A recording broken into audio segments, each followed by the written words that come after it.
beliau kepada Hamka, jangan kamu tinggalkan solat. Walaupun dia terlibat dalam aktiviti gejala sosial seperti yang kita ketahui pada hari ini, dia tidak pernah meninggalkan solat. Jadi tuan-tuan dan puan-puan, kalau kita menghadapi masalah seperti ini, sama ada ini melibatkan anak kita ke, cucu kita ke, anak-anak buah kita ke, sebab benda ni berleluasa, pesanlah kepada mereka di mana pun mereka berada, jangan sekali-kali meninggalkan solat. Sebab apa tuan-tuan dan puan? Solat ini boleh menjauhkan seseorang daripada fahsyat dan mungkar. Ini adalah fakta. Dan kalau seseorang itu melakukan maksiat, walaupun dia melakukan solat, akan ada penyesalan di dalam hatinya. Tetapi kalau seseorang itu meninggalkan solat, maka Allah SWT akan cabut rasa penyesalan, sehingga dia tidak merasakan apa-apa apabila dia melakukan maksiat. Inilah dia hikmahnya solat. Walaupun kita tidak dapat mengawal diri kita, kita terlibat dengan sesuatu yang Allah SWT murka, tapi oleh kerana ianya sudah menjadi tabiat.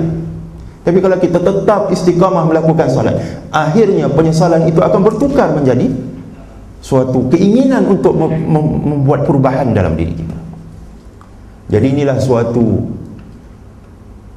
pengajaran yang saya dapat kutip, satu mutiara yang saya dapat kutip daripada riwayat hidup almarhum Buya Hamka. Tuan-tuan dan puan-puan, ya, sebenarnya saya diminta untuk bercakap tentang satu tokoh, satu peribadi yang hebat dalam tempoh tak sampai sejam. Jadi saya pun malam tadi saya cuba mengolah apa yang menonjol yang dapat saya ketengahkan dan kongsikan dengan tuan-tuan dan puan-puan. Dan kebetulan alhamdulillah buku saya Jejak Risalah di Nusantara jilid 6 baru saja diterbitkan. Jadi apa yang saya sampaikan pada pagi ini mungkin boleh ditampung dengan salah satu bab yang dimuatkan dalam buku ini yang bertajuk Gerakan Islam Penggerak Kemerdekaan Indonesia, di dalam bab 13, Hamka, Ulama dan Pujangga Nusantara. Jadi bab ini merumuskan sebahagian daripada sumbangan-sumbangan besar almarhum Buya Hamka yang tak mungkin saya tidak dapat menyampaikannya dengan adil pada pagi ini, ya. Jadi sedikit tuan-tuan dan puan-puan tentang latar belakang lingkungan daerah di mana almarhum Buya Hamka dilahirkan. Beliau dilahirkan pada tahun 1908 di Padang Panjang, Pariaman. Itu daerah yang dilanda oleh gempa pada tahun lepas. Tempat itu memang prone ataupun memang kawasan yang terletak di dalam zon gempa bumi, dan sudah puluhan kali dilanda oleh gempa. Tapi yang menariknya tentang daerah ini, di mana di sana terdapatnya satu danau, satu tasik, danau meninjau.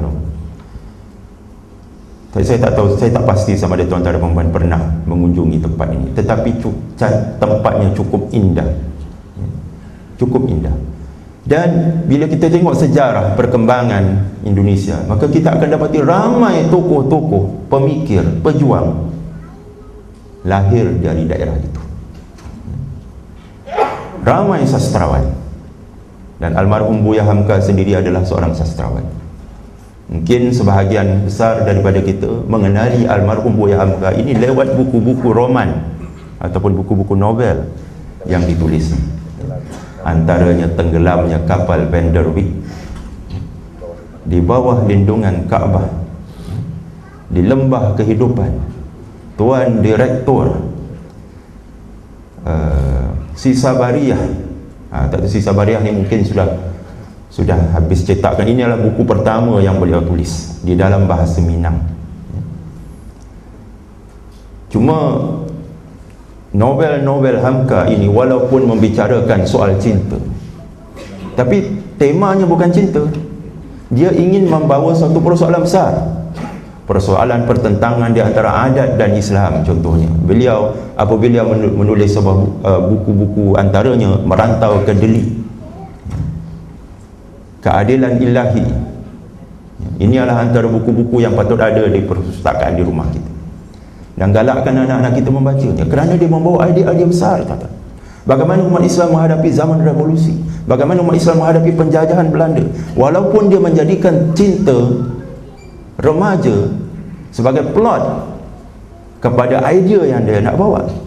Berbeza dengan buku-buku cinta yang ditulis pada hari ini. Gerimis Senja,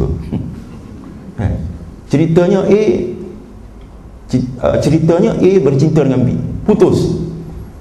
Kemudian A bercinta dengan C, putus. Kemudian A kembali bercinta dengan B, habis cerita. Tak ada pengajaran, tak ada mesej, tak ada iktibar. Nak jadikan A nya indah, dijadikan New Zealand sebagai latar belakangnya, Washington DC sebagai latar belakangnya.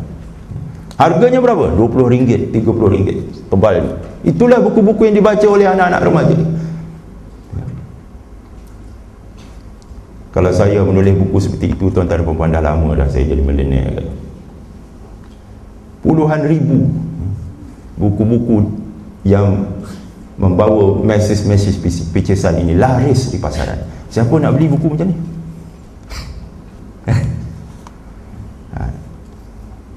Kembali kepada daerah Maninjau, Danau Maninjau, antara tokoh-tokoh lain yang kita patut kenal untuk melihat apakah hubung kait di antara alam sekitar dengan pertumbuhan peribadi seseorang. Seorang lagi adalah Agus Salim. Siapa dia Agus Salim? Agus Salim ini adalah pemimpin nombor 2 dalam SI, Syarikat Islam, gerakan Islam yang pertama di Nusantara ini. Pemimpin ulungnya adalah Haji Umar Said Cokro-Minoto, orang Jawa. Pihak Agus Salim adalah orang yang kedua. Agus Salim ini, tuan-tuan dan puan-puan, yang saya akan muatkan dalam jilid yang seterusnya, iaitu jilid yang ke-7. Beliau ini menjadi anak didik kepada Profesor Snoop Hogurunje, orang yang ditugaskan oleh pemerintah Belanda, kerajaan penjajah Belanda, untuk mencari di manakah kekuatan ataupun segi-segi kekuatan umat Islam untuk mereka atasi penentangan umat Islam khususnya di Aceh. Jadi Haji Agus Salim ini adalah seorang yang sangat bijak, dipilih oleh Snoop Hogurunje menjadi anak angkatnya, sehingga akhirnya dia hilang keyakinannya kepada Islam. Dia hilang keyakinannya kepada Islam. Ibu dia mengharapkan anak dia Agus Salim ini berubah, dan dia meminta supaya Agus Salim pergi ke Mekah belajar Islam. Sehingga ibu dia meninggal, dia enggan. Akhirnya untuk menembus kesalahan dia pergi atas rasa bersalah, bukan atas kemahuan diri. Dia pergi. Dan apabila dia pergi ke Mekah, dia berjumpa dengan seorang syekh daripada Nusantara, Haji Ahmad Khatib. Ini satu lagi nama, tuan-tuan dan puan-puan, kena kenal, kerana dia adalah guru besar kepada tokoh-tokoh pejuang kemerdekaan di seluruh Nusantara, termasuklah Tok Janggut, termasuklah ulama besar di Aceh yang bernama Cik Ditiro yang menentang Belanda dalam Perang Aceh, termasuklah Kiai Haji Ahmad Dahlan, iaitu pengasas kepada gerakan Muhammadiyah pada tahun 1912. Saya memuatkan satu bab di dalam buku ini tentang Kiai Haji Ahmad Dahlan yang memulakan sebuah gerakan Islam moden yang mencetuskan idea-idea yang revolusioner di Indonesia.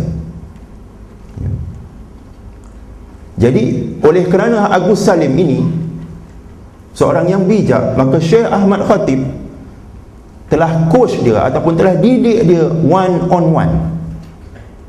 Berbeza dengan pelajar-pelajar lain di mana diajar dalam bentuk kuliah seperti ini, Haji Agus Salim ini ditarbiyah ataupun dididik one on one, kerana dia banyak bersoal. Banyak persoalan yang ditimbulkan sebenarnya, tuan-tuan dan puan-puan. Begitu juga almarhum Buya Hamka adalah seorang yang banyak menyoal guru dia. Jadi kalau ada anak-anak murid kita ataupun anak kita sendiri banyak menyoal, sepatutnya kita bersyukur, kerana dia bukanlah seorang yang hanya menerima sesuatu tanpa pemikiran yang kritis. Ini adalah petanda-petanda bahawa anak kita itu bakal menjadi seseorang ada ketokohan pada masa depannya, insya-Allah. Dan Haji Agus Salim ini setelah ditarbiyah, setelah dibentuk sedemikian rupa, akhirnya dia menjadi seorang tokoh besar. Malah dia mendirikan sebuah gerakan Islam yang dinamakan Bon Islamatin Jong, yang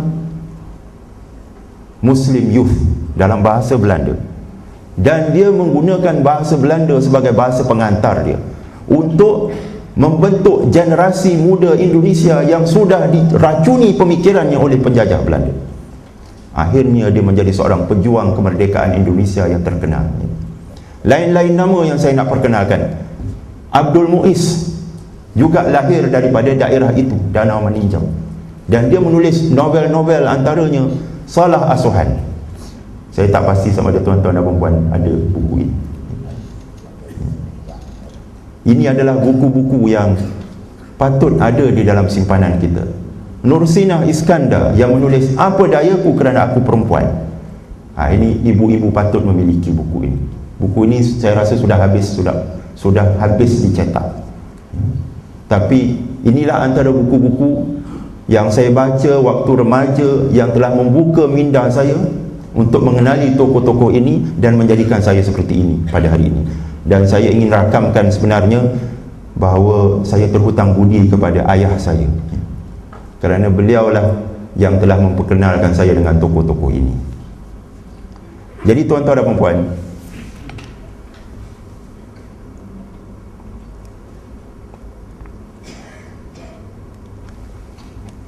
dah banyak melencong pula. Tapi insya-Allah kita akan sambung bicara tentang tokoh-tokoh yang hebat ini dalam kesempatan-kesempatan yang lain. Pada pagi ini kita nak peruntukkan, fokuskan kepada tokoh ataupun peribadi besar yang bernama Hamka. Jadi tuan-tuan dan puan, walaupun beliau terkenal dengan penulisan roman ataupun buku-buku novel, tetapi sumbangan beliau yang terbesar dari sudut literature, dari sudut penulisan, adalah tafsir Al-Azhar. Dan saya pasti kita semua biasa merujuk kepada tafsir ini. Salah satu kumpulan